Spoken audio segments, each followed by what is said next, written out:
Hi, I'm Hannah, the Kombucha Mama, mother to mazillions of bacteria around the world. My life is a SCOBY. I'm a SCOBY. I'm a SCOBY with an amazing man, my husband, whom you will seldom see. You might see him at KombuchaCon, but he is the introvert to my extrovert. He is the structure-building bacteria to my wild and crazy yeast. And truly, everything we have built, we have done together. And our mission is to change the world one gut at a time. But you know what? We can't do that alone. So we've got to do that in symbiosis, and that's sort of, my life has been that put into action. And so you probably know us from our book, The Big Book of Kombucha, or our website, Kombucha Camp. And our motto is trust your gut, because we're all individuals, and this is the awesome thing about the Human Microbiome Project. And things were like, okay, you guys, this is like the most naked I've ever been. I feel so naked right now. In case you didn't know, I'm kind of a wild and crazy person. I guess that's what it takes to fall in love with a fermented culture and want to tell the whole world about it. Yes, I shaved my head in high school because I was mad at my parents. And I pierced my tongue, but it's all gone now. I used to be a tutor. I was tutoring Gugu and Bathara in Spanish while she was on the set of Larry Crown, so I got to meet Tom Hanks. I studied acting, so I loved to be on stage, but to be honest, I was terrible at speaking other people's lines, so it wasn't until I started to embrace my own words that I really found where I shine. My ex-husband is Taiwanese. Well, je suis Jongwan, hablo espagnol, je parle un petit peu français, j'adore les langues. And I didn't know what my message was. So even though I lived in Asia in the late 90s, I had never heard of kombucha. I didn't know what it was. And okay, if you're into numerology, I'm a 1, so it makes a lot of sense that I put myself into these leadership positions. I'm also a Scorpio who's evolved into her eagle phase and eventually will make it to the dove. Oh yeah, and I'm a sour bitter bitch with sweet on top. Yeah, because sour and bitter are the flavors of health and digestion. But you gotta have a little bit of sweet. Otherwise, people will just spit you out. So, but I met my husband, who is not this guy in the middle here. That's my friend from high school, because he was working on the documentary, The Year of the Yao. So even though he doesn't speak Chinese, we met because I speak Chinese. So my whole life has sort of been this series of synchronicities that has led me on this path. What was your first sip like? Right? We heard Adam say like, oh, I don't know. I had to like get used to this flavor, right? For me, I was sad. I was eating a standard American diet full of processed foods. I was, a few years out of college and not really cooking all that great. I had a microwave and just ate a lot of processed foods. And I didn't have a health issue, which is what a lot of people come to kombucha for, but it has completely transformed me from the inside out. I had my first sip of GTs at a Whole Foods. I didn't even bother to get out of the door before I cracked it open and tasted it, and it was as if the skies had opened. Now, true confession, I'm the girl who was sneaking the pickle juice out of the pickle jar, even though my mom was yelling at me not to do that because it's so bad for you. But I loved that sour, salty flavor, and so for me, kombucha was like, yes.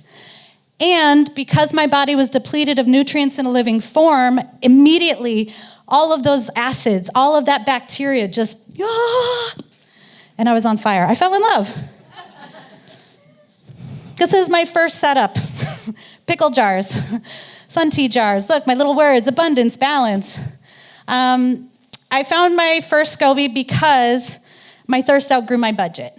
And the whole reason I knew about kombucha was a friend from college was living in San Francisco, and they were brewing it, but I didn't get a chance to try it. I just saw these weird jars with this stuff floating in it. That's the kombucha. It's a weird word. It's something that sticks in your mind.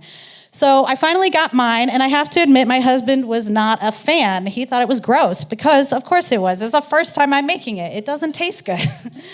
You have to work your way into it. But once I created pink lemonade, this is a strawberry lemon thyme.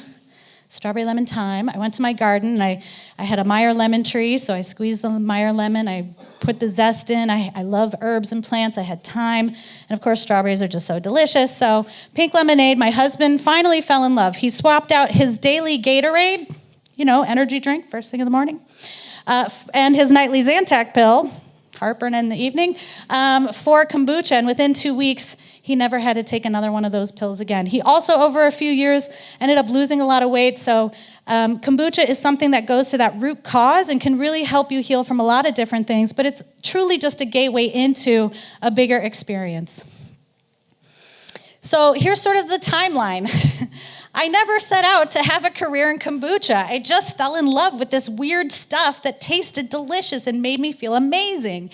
And I took an Artist Way workshop, and I took it because, again, my husband, who was working in film at the time, was working on a documentary about it was called Finding Father, about finding this girl's father. And Julia Cameron, who wrote this book, her co-author, was doing a workshop, The Artist Way at Work. So he went and took this workshop. He told me how great it was.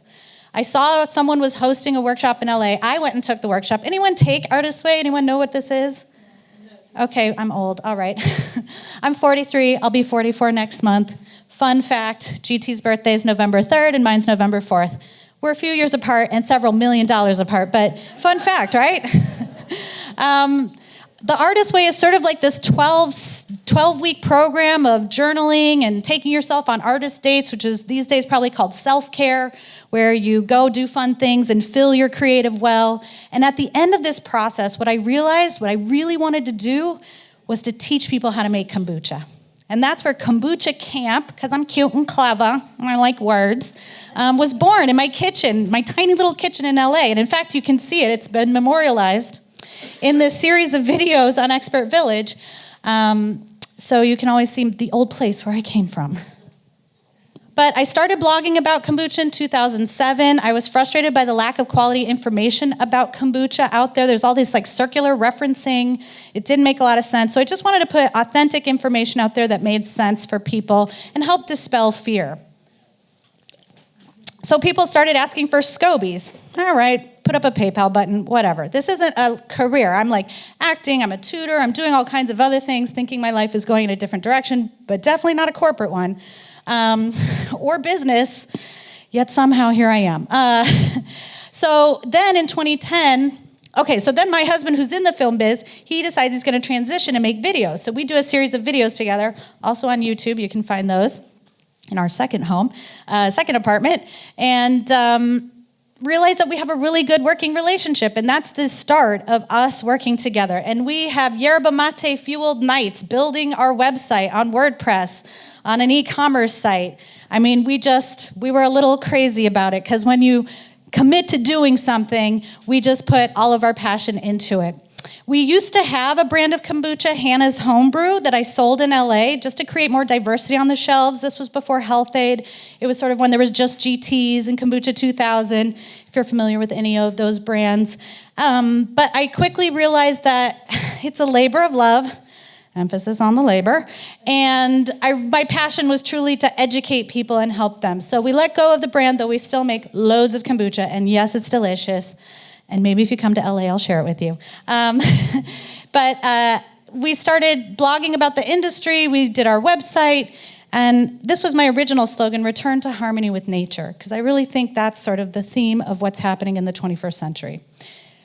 So our blog, this is sort of to give you a background, like why would we found a trade association in the first place? Why would we even conceive of this? You know, I was so excited about kombucha and the industry. I would interview producers. I did podcasts. I wanted to know people. I wanted to hear why were they into kombucha. I wanted to highlight them. I wanted to tell the whole world about kombucha and how amazing it was. We do kombucha news. Any of you on the KBI newsletter, you get that weekly Kombucha in the News, which is sort of your curated Google alert all about industry news on kombucha. So I don't anymore. This is from Booch News. Any of you know Ian Griffin? Great guy. He might reach out to you. We're trying to do a report on the EU market. So if he emails you, please email him back and talk to him. He's actually an original Kombucha Camp customer, now retired, and is loving the kombucha industry and wanting to broadcast it. But I used to have an entire list of brands, every brand I could find. I put it on my website. I'm like a collector by nature. I'm sure we all are. And my collection was kombucha brands. And then in 2010, the great Kombucha Withdrawal of 2010. A traumatic and pivotal moment in our industry. Imagine Imagine if you had to buy back every single bottle of kombucha you made with your own money. Buy it all back. Intense pain, intense suffering. And unfortunately, it had been sort of like bubbling up. People were talking about, oh, ethanol and kombucha, ethanol and kombucha. It was like, shut up. But it was also a good thing because, I truly believe that for every quote unquote bad thing, there's really positive things that come out of it, right? Like pain is how we stimulate growth. If we lived a completely pain-free life, we'd be totally bored, and what's the point, right? Like growing pains. It also means you're growing. People are starting to pay attention to you. You're not flying under the radar anymore. So this really was a pivotal moment. Unfortunately, sort of the result of this trauma is it pushed people into secrecy. So echoing again what Adam said, people are really secretive about kombucha. They're afraid to share what they're doing and their secrets because they think other people are going to take from them.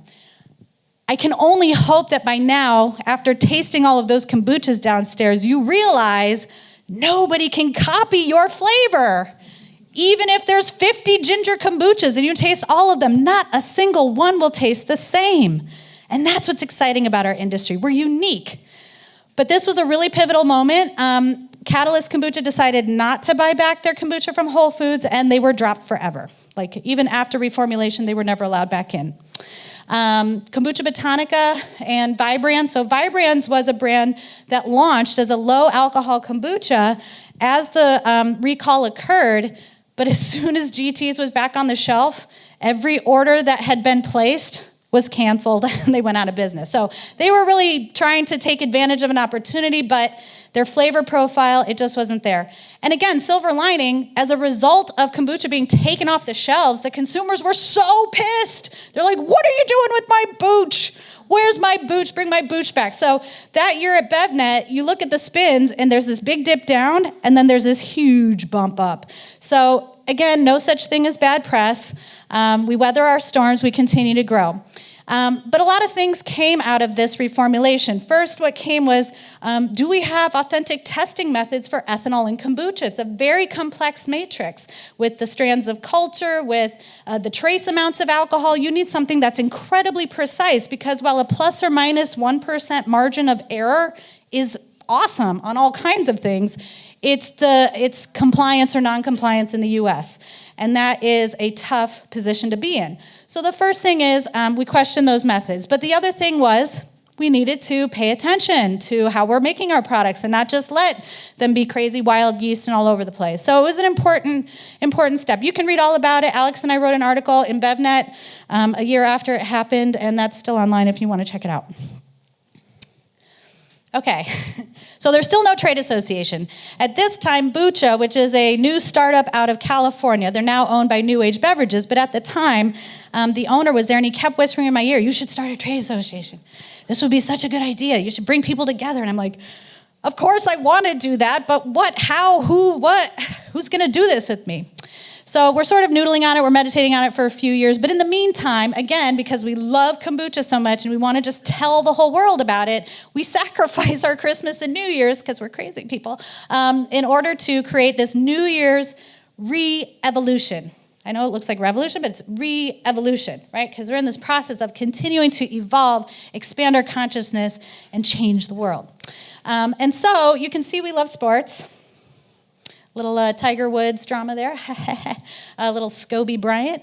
But so for 2 years in a row, we did the first one was a much smaller one, and then again, because I'm crazy, I did a 30-day kombucha challenge. Now, of course, I wrote everything in advance, it was all well planned, and no, I wrote it all the night before.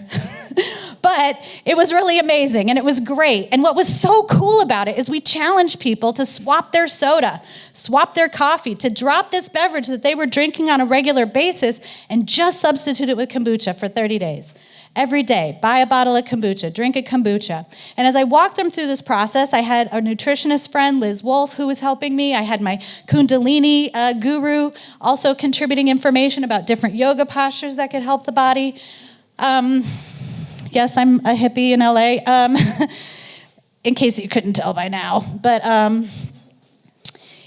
in doing all of this, we really wanted to get this message out. And it was amazing, the people who'd write. So I challenged them at like week 3, go back and drink that diet soda. Go back. And of course they're afraid, right? Because in addiction, there's an emotional connection too. And they're like, oh, but I let this go. I'm feeling so great. Why do I want to try this stuff again? And their response when they tried it was like, oh my gosh, why was I ever drinking this nasty, toxic tasting sludge? But that's what it takes. It takes a little bit of distance. It takes getting some of those nutrients in your body for you to see that, in fact, what you're drinking is toxic sludge. So it was really exciting. And we were able, look, now these numbers don't look amazing now. But at the time, this was really exciting. This was back when you could really do contests on Facebook and actually get some reach, which doesn't really happen anymore. But my tagline for so long has been, this is our community, we grow together. I just didn't know where my community was. I worked with my acting teacher to try to organize the class. I worked with my theater company to try to hold the membership together. But none of it was my community. And so it wasn't until my community. So Alex finally says in 2013, are you gonna do this or not already? You've been talking about it for so long, just do it. And I was like, okay, I'm doing it. And here we did it. Just like this, in a co-working space, our very first meeting. In 2013, I went around, I traveled, I visited friends, I talked to them, I said, I'm doing this, I'm building this trade association. Will you come? Will you be a part of it? Will you participate with us? And we got 40 brands from around the world, right? So you guys are more than 40 brands here. So that's pretty amazing. But here we are, all just in our co-working space, drinking kombucha, hanging out. And Greg Cook, former CEO of Stone Brewing, he was our first keynote speaker, and his advice resonates today. Now, here's the thing, guys. I'm not a brand. I'm not out there competing with you. Yes, I have bacteria farmer competition, but, I get it. Competition is tough, but I truly believe his advice is sound, and I think it makes sense. And of course, it's events like this, Kombucha Con, all the things that we do, we need to share information. Everyone's going to know about these processes and things anyways. The sooner we share information, the sooner we all have an opportunity to grow.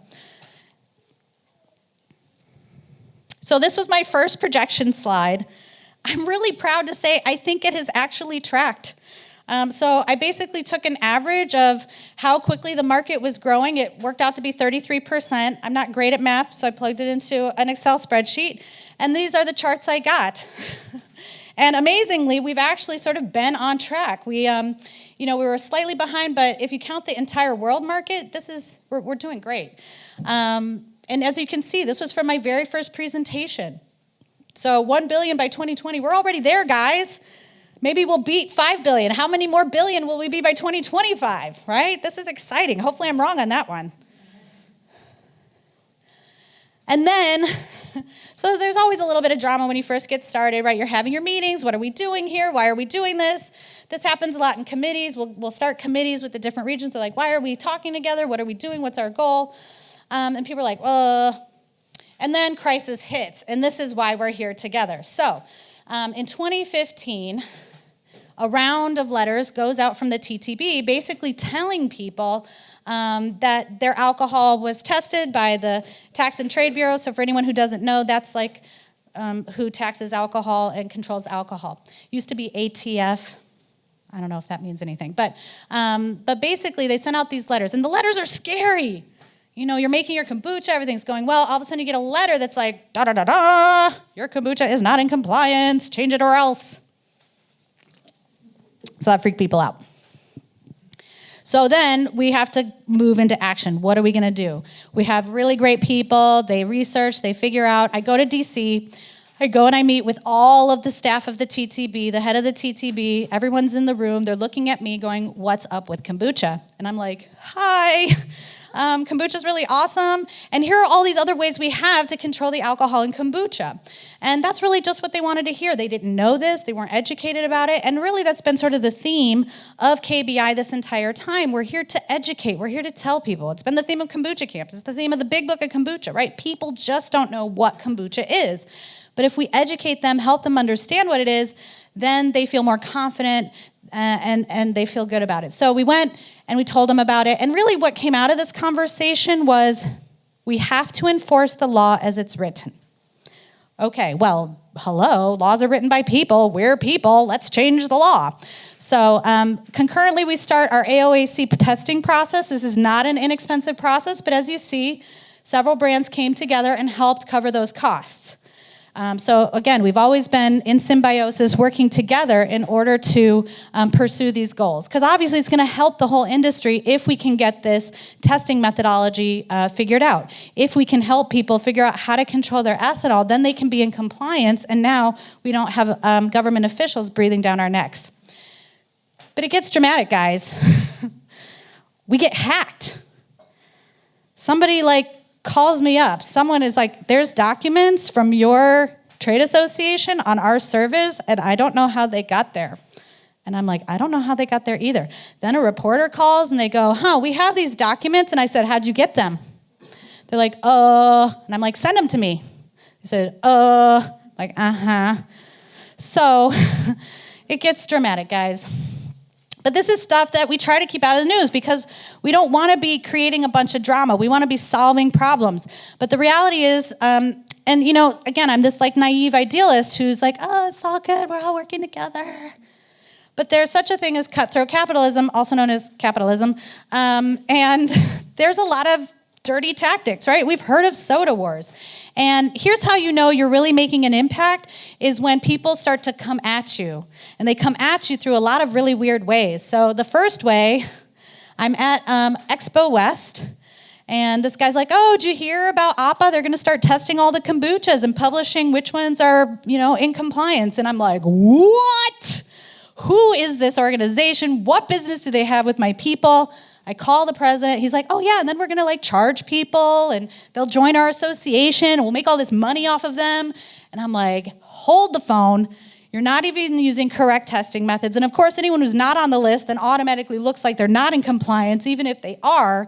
And this is legally called tortious interference. So we send them a nasty letter and they go away. Well, so we have a meeting with Bill Moses of Kavita, and he wants to help fund an effort to set up a seal program. Except he wants KBI to be a regulatory agency and pull kombucha from the shelves and test them. And we are not that. We are a trade association. Our mission is to get more bottles of kombucha on shelves, not going around spying on everybody, right? You guys are responsible for yourselves. We want to put information so that you can handle your business, but it's not our business to come nosing around in your business, right? That's for you to take care of. We're here to expand the market, not contract it. And then they make up their own seal and put it on their bottle. You might have seen it on there. It's not there's no agency that runs this seal. They just sort of made it up and put it on their bottle.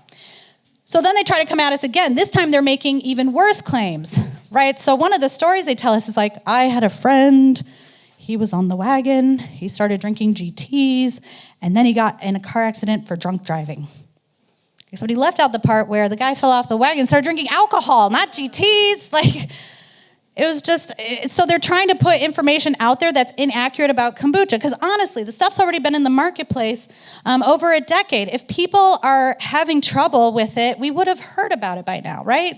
Enough people, at least in Los Angeles and areas like that, were drinking kombucha that if this were happening all the time, it would have been in the news before.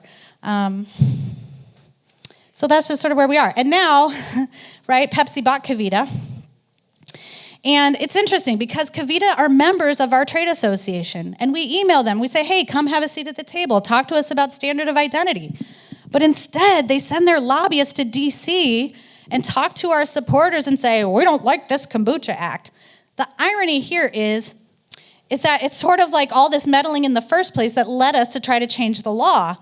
The problem with what they don't like is how we're defining kombucha in the language. And again, we just put this definition in there as a placeholder because, how do we know what kombucha is? How do we say what kombucha is? And it basically says, 20% other ingredients, as long as there's 80% kombucha, that's considered kombucha, right? And so they're worried that if we pass this law, that then their product won't be considered kombucha.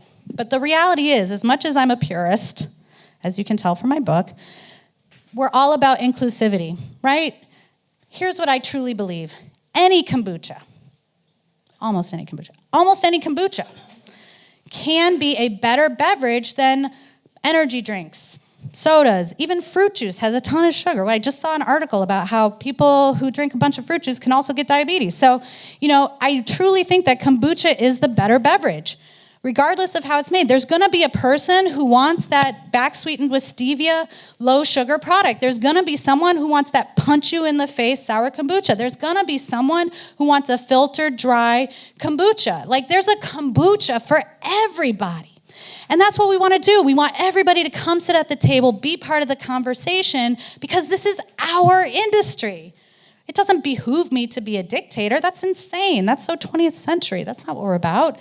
We're about inclusivity. But healthy boundaries makes for a healthy culture. And what that means is we respect people's differences. We can still be friends with them, even if we don't share the same point of view. But we also make sure that we're not talking bad about them or harming them in some way. And that's been a little tough in our industry. We've had these class action lawsuits with people like, your sugar is this and you're like this, a lot of finger pointing, a lot of drama, a lot of expensive things that really we don't need to have happen. We can work on these issues together and prevent causing, financial harm to people as a result. So that's what we're here to do. So in these last few years, I've been a little busy. I don't know if you know this, but I was a unpaid volunteer for many years. What is it about doing the work you love to do without getting paid for it? There's just something about that feels so good until you're trying to pay your rent. 5 minutes? Okay, so you'll just have to look at these slides later. But here we go. We've been growing. We continue to grow and evolve, and we're super excited that we have a brand new head, Krister Hall. Any KBI member, please quickly stand up. These are your people. These are the people you want to talk to learn about. Seth back there, Dennis, everyone. And World Kombucha Day, that's going to be a lot of fun. We're going to use these endowment funds, but we need your ideas. So tell us how you want us to spend this money. It's not a check in the bank. We still have to articulate why everything is valuable to the industry. And so yes, I can come up with a zillion ideas on my own, but I want your feedback. What's going to help you in your industry? And so join us. And this is who I am. If you need any help or bacteria, call me. But this is really what I want to get to, because guys, this is how we change the world, one gut at a time. It's by being a SCOBY, bacteria extending their cellulose connections into everybody. So stand up, please, and make a giant human SCOBY.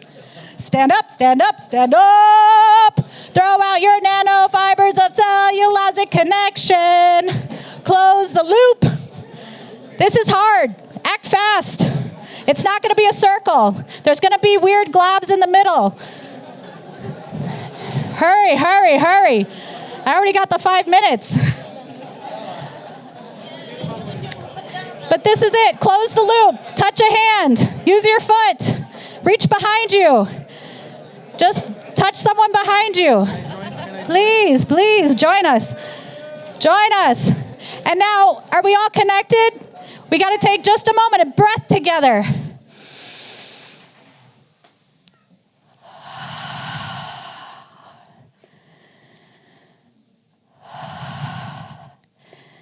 This is how we change the world. Like minds, like hearts, like passions. We love our Mother Earth. We love our fellow beings.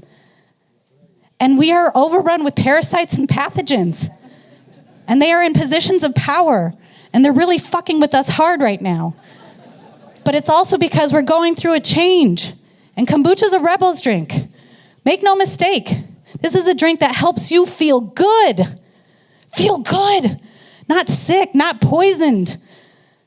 We're being poisoned right now. And the only way we're going to get strong is if we come together and unite and fight for what we believe in. The SCOBY is our shield. It is our magic carpet. And it is what is going to save this planet. And so I'm really fucking grateful to all of you for showing up, because showing up is the hardest thing. How easy would it have been to not spend that money, to just stay home? But you made the choice to show up. And that's what we got to do, guys. We got to show up and wear our passion on our sleeve and fight for what we believe in and help each other. Because when we help each other grow, maybe we help Pepsi see that we're not their enemy, that we want change from within. We want them to make an authentic kombucha too. Not just, look, one that's more authentic. I don't know, okay, sorry. I'm a traditionalist. People love Kavita sometimes. There's a segment that does. But my point is that this is how we create this change, is by coming together. And so thank you guys so much. I'm really grateful to be here with all of you. And I just can't help but be proud, Mama, of everyone here, whether I know you or not personally, and just trust your gut. I hope you're here to get some European legal definition of what kombucha is in Europe. Yeah, so the standard, okay, so I didn't have a chance to share, but we're going to create a code of practice, which is sort of that step below standard. And the code of practice is for the entire industry. Then after we've had a code of practice that's like living and breathing for a year or so, people have had a chance to comment, to give feedback, to work with it in the wild. Then we'll start to, we'll reevaluate where we're at, absorb all of the information we've learned, and then start to go at these more official opportunities to put a definition in place.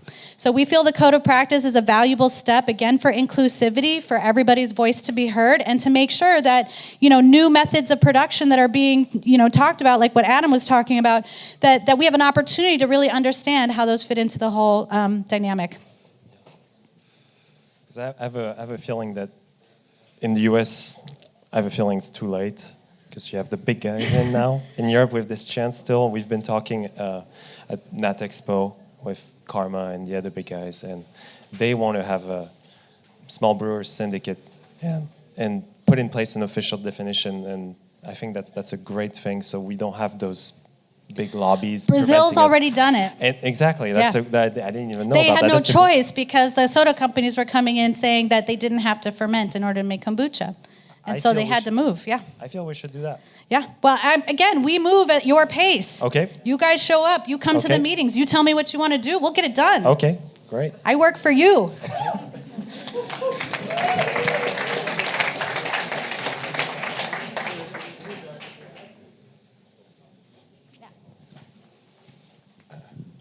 So I'm a little bit aware of Kombucha Brewers International. I love the weekly kombucha in the news. It makes me feel like I'm not alone and gives me some inspiration, and I really like that.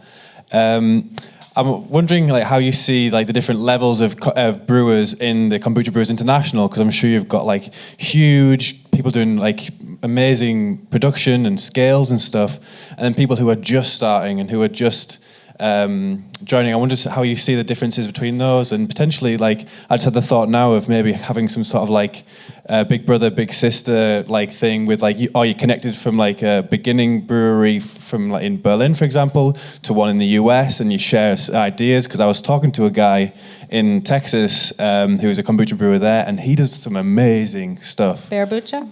No, it was the Kombucha Company. It's called Kombucha Company. Great. Really, really nice stuff. And Awesome. he was telling me that he can send me the blueprints to make a filler and all this sort of stuff, and it's amazing. And this is what we're trying to create in the member forum. And I'm sorry, forums are from the 90s, and I'm sorry that I've been doing this with tape and string, and WordPress doesn't have a great forum functionality. But with the endowment funds covering some other costs, we now have some budget that we can invest into infrastructure and make that easier to share. I mean, all your ideas are my ideas.